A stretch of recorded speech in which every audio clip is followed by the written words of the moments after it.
What's going on, everybody? So this is going to be a video on my second vise restoration. It's a 1885 Prentiss number 3. This is part 1. I still need to assemble it. I still need to apply a 2K urethane to it and then assemble it ready for installation onto my bench. But this is also going to be the first time with using my video camera on my phone, which I'm attempting to do in 4K. So if YouTube doesn't display it in 4K, that's because YouTube doesn't allow me to, but this is my first video I'm attempting to do all in 4K. All right, I hope you enjoy.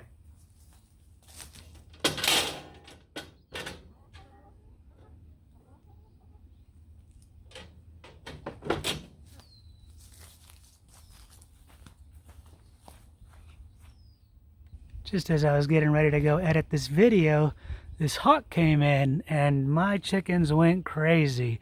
So I'm keeping an eye on her real fast to see what she does.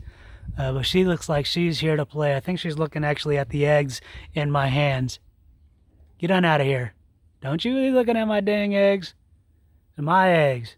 Go. Go. That's right. My chickens think the same.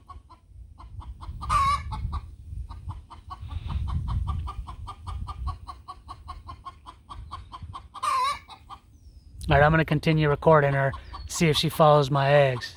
Here she comes. All right, and she's gone. This vise is another Facebook Market find I ended up purchasing, but I didn't purchase when I first saw it. To be honest, I had seen this vise on the market probably for like a month or two, and I just didn't really have any interest because I saw it in these 3 photos.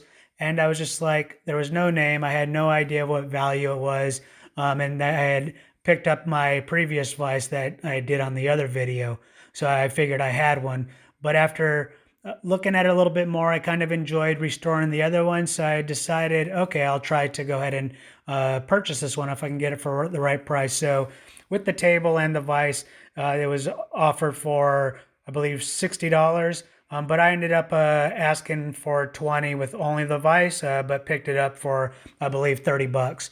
Upon bringing the vise home, I immediately put it to work. You can see here, I actually clamped down on the previous vise I was working on to try to remove the faceplate. But if you saw the other video, you'll know that I wasn't able to get the faceplate off this piece until I applied heat. Once I stopped playing around with the other vise and moved on to this vise, I was trying to figure out what type of vise it was. And as the Facebook Market ad said, there was no marking. So I verified it was a 4.5-inch vise and began disassembling. Once I got her apart, I found it to be kind of interesting because I found a rivet that was turned into a bolt, fastening her together. And also I found a leather washer. Originally, I was thinking I was going to replace the leather washer with a modern metal washer, but since then, I have decided not to. I'm going to go ahead and keep the leather washer with this build.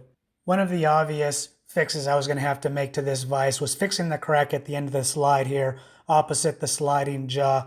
But I knew that was going to have to take place later, so I began cleaning her up, and this picture shows a quick before and after using my grinder attachment to remove the top dust prior to putting her into the rust remover. After going over all the parts with the angle grinder, getting it ready to put in the rust removing solvent, I ended up finding some identification markings here at the base and also at the very far end of the slide where the sliding jaw is of the number 3. So after extensive research on the internet, I finally came to what I feel is the identification of this vise, and I determined it was a Prentiss number 3 vise circa 1885. You may recall this photo here from my previous vise restoration. This is the point to where both of my vises were cleaned up, rust removed, and were ready to order paint. So I had ordered the POR-15 and was awaiting it to come in. But for this particular vise, actually for both vises, I still had some repairs to make, if you remember the crack here. So again, bringing it over to my dad's friend who hooked up the restorations on here, we found out that this vise was not steel, but it was cast iron. So instead of welding, we had to braze the fixes to make it ready for paint. The good thing about the desert is we have no shortage of sand to go ahead and cover the piece to ensure that the brazing cooled down slowly. Not only is this picture here showing the beginning of my POR-15 metal prep, degreaser and metal prep, it also shows what the brazing looked like here at the end of the slide opposite the sliding anvil.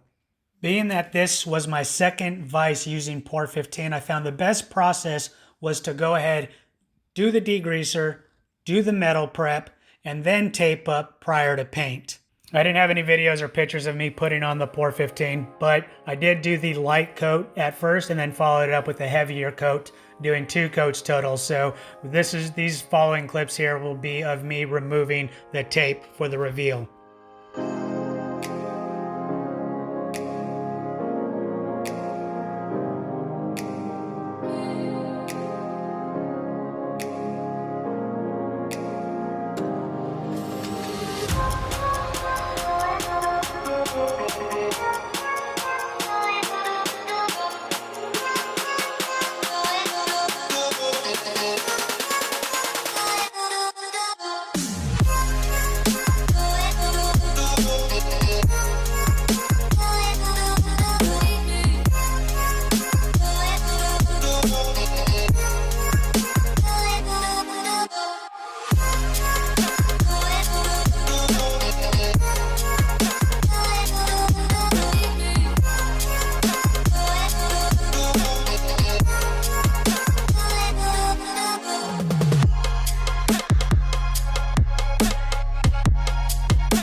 After removing the tape and then polishing up the pieces, this is what it looked like. So this is how the vise currently resides. This is where I'll be ending the video as part 1. Part 2 will be of me putting on the POR-15 2K urethane to finish this vise. So I hope to see you then. Thank you.